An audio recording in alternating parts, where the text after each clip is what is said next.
നീ വിട്ടില്ലേ കടങ്ങൾ തിരിച്ചു മേടിക്കാൻ വേണ്ടി? അതുപോലെ അന്ന് റാഫേൽ മാലാഖനൊക്കെ നീ കൂടെ വിട്ടില്ലേ?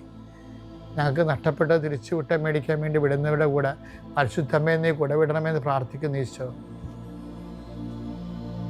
കർത്താവ് ഞങ്ങളുടെ മക്കളെ ഓർത്ത് പ്രാർത്ഥിക്കുന്നു.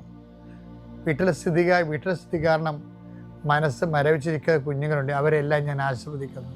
എൻ്റെ മക്കളെ, നിങ്ങൾ ആശീർവാദത്തിൽ ആലംബിച്ചുകൊണ്ട് നിങ്ങൾക്ക് പഠിക്കാൻ അത്രയും പഠിക്കുക. ബാക്കി കൃപാസം മാറാതെ നിങ്ങളുടെ വീട്ടിൽ വരും. നിങ്ങളുടെ എല്ലാ പോരായ്മകളെ അമ്മ പരിഹരിക്കുന്ന എത്രയോ സാക്ഷ്യങ്ങൾ നമുക്കുണ്ട്.